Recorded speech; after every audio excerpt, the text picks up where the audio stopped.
नमस्कार दोस्तों। जब भी हम एक वकील के बारे में सोचते हैं तो क्या ख्याल आता है? वही काला कोट, कोर्टरूम की भागदौड़ और कानून की मोटी मोटी किताबें, है ना? लेकिन क्या एक वकील की दुनिया बस इतनी ही है? क्या वो अपनी वकालत की प्रैक्टिस के साथ साथ कोई और काम भी कर सकते हैं?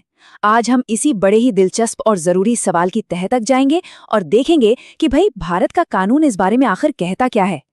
और देखिए, ये सवाल सिर्फ वकीलों के लिए नहीं है। ये हर उस स्टूडेंट के लिए ज़रूरी है जो लॉ की पढ़ाई कर रहा है या फिर यूपीएससी, पीएससी जैसे कॉम्पिटिटिव एग्जाम्स की तैयारी में लगा हुआ है। क्योंकि इन एग्जाम्स में ना अक्सर ऐसे ही प्रैक्टिकल सवाल पूछ लिए जाते हैं। तो चलिए फिर देर किस बात की, इस कानूनी पहेली को सुलझाते हैं और पता लगाते हैं कि एक वकील के लिए मौकों का दायरा असल में कितना बड़ा है। तो आज हम कैसे आगे बढ़ेंगे? सबसे पहले हम समझेंगे कि आखिर ये नियम बनाए ही क्यों गए। फिर इसका मूल सिद्धांत क्या है, मतलब क्या करने की इजाजत है और क्या नहीं। और उसके बाद हम एक एक करके उन 4 मेन कैटेगरीज को देखेंगे जहां एक वकील अपनी प्रोफेशनल लिमिट्स में रहकर काम कर सकता है। देखिए, किसी भी नियम को समझने से पहले ना ये जानना बहुत ज़रूरी है कि उसके पीछे की सोच क्या है। वकालत दोस्तों सिर्फ एक नौकरी नहीं है, ये एक बहुत बड़ी जिम्मेदारी है। और ये नियम इसीलिए बनाए गए हैं ताकि इस प्रोफेशन की जो गरिमा है, जो इंटेग्रिटी है, वो बनी रहे। कानून ये मानता है कि वकालत एक फुल टाइम प्रोफेशन है और एक वकील का पहला और सबसे ज़रूरी फ़र्ज़ अपने क्लाइंट के लिए होता है। तो इस पूरी व्यवस्था की जो नींव है वो रखी गई है 1961 के एडवोकेट्स एक्ट पर। इसी कानून ने पूरे भारत में वकीलों के लिए एक यूनिफाइड सिस्टम बनाया और बार काउंसिल ऑफ इंडिया यानी बीसीआई की स्थापना की।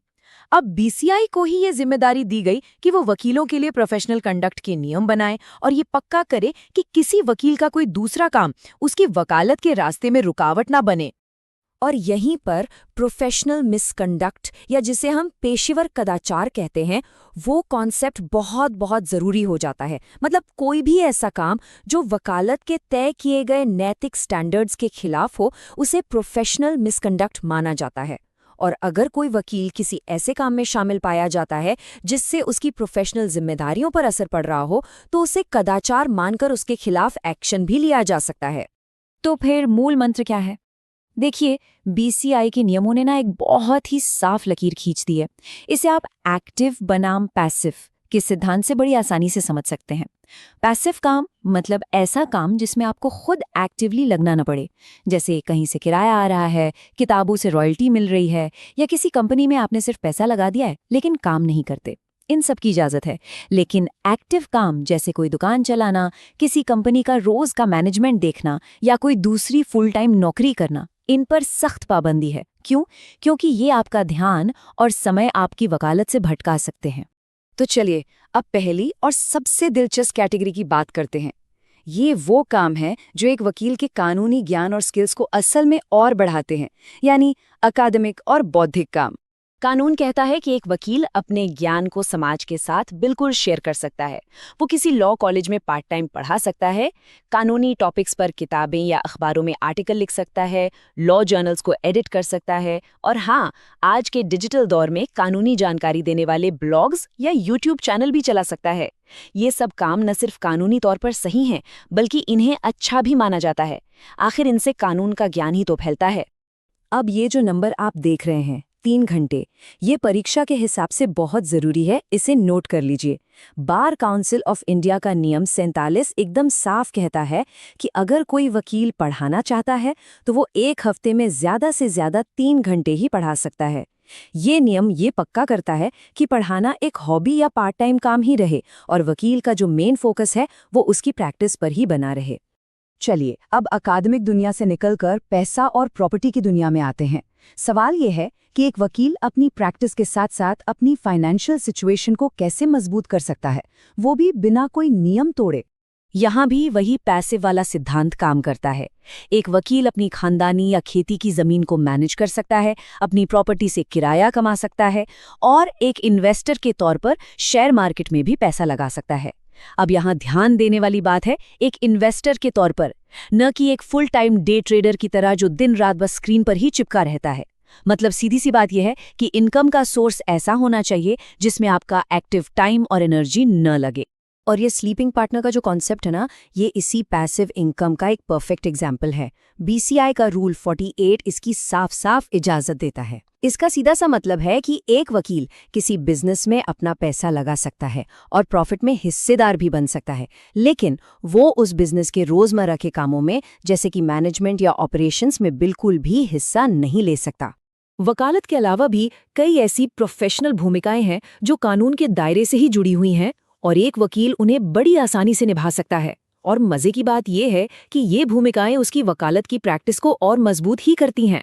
जैसे कि एक वकील दो पार्टियों के बीच झगड़ा सुलझाने के लिए एक न्यूट्रल पर्सन यानी आर्बिट्रेटर बन सकता है। वो एक नोटरी पब्लिक के तौर पर डॉक्यूमेंट्स को अटेस्ट कर सकता है, किसी चैरिटेबल ट्रस्ट का ट्रस्टी बन सकता है, या फिर बार काउंसिल के चुनाव लड़कर अपने साथी वकीलों को रिप्रेजेंट भी कर सकता है। ये सारी भूमिकाएं कानूनी पेशे के साथ बिल्कुल भी क्लैश नहीं करती, बल्कि उसे कॉम्प्लीमेंट ही करती हैं।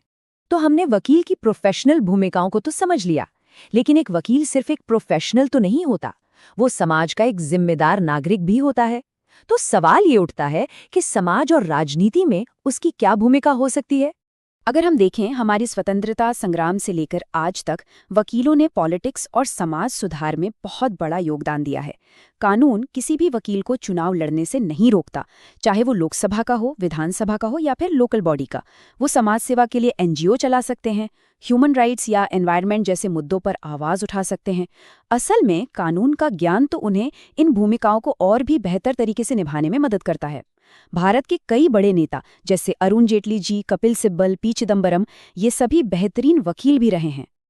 अच्छा, अब जरा उन सभी एस्पिरेंट्स की बात करते हैं जो कॉम्पिटिटिव एग्जाम्स की तैयारी कर रहे हैं। इस पूरे टॉपिक से कुछ ऐसे फैक्ट्स हैं जो सीधे सीधे आपके एग्जाम में सवाल बनकर आ सकते हैं। तो चलिए अब उन पर फोकस करते हैं। ये जो टेबल है, ये आपके रिवीजन के लिए समझ लीजिए एक गोल्डन की है। याद रखिएगा, गवर्निंग एक्ट है एडवोकेट्स एक्ट 1961, रेगुलेटरी बॉडी है बीसीआई यानी bar council of India, professional misconduct के लिए सजा का प्रावधान है सेक्शन 35 में, दूसरे काम धंधों से जुड़े नियम बीसीआई के रूल्स 47 से 52 में दिए गए हैं। और हाँ, वो पार्ट टाइम पढ़ाने की लिमिट क्या थी? बिल्कुल सही, हर हफ्ते ज्यादा से ज्यादा 3 घंटे। ये 5 पॉइंट सीधे सवाल बन सकते हैं। और किसी भी कंफ्यूजन से बचने के लिए ये 3 बातें एकदम गांठ बांध लीजिए जो एक वकील कभी नहीं कर सकता। पहला, कोई भी एक्टिव बिजनेस जैसे अपनी कोई दुकान या रेस्टोरेंट चलाना। दूसरा, किसी कंपनी का फुल टाइम मैनेजिंग डायरेक्टर या एग्जीक्यूटिव डायरेक्टर बनना। और तीसरा, कोई भी दूसरी फुल टाइम नौकरी करना। समझ लीजिए, ये वो लक्ष्मण रेखा है जिसे पार करने की इजाजत कानून बिल्कुल नहीं देता।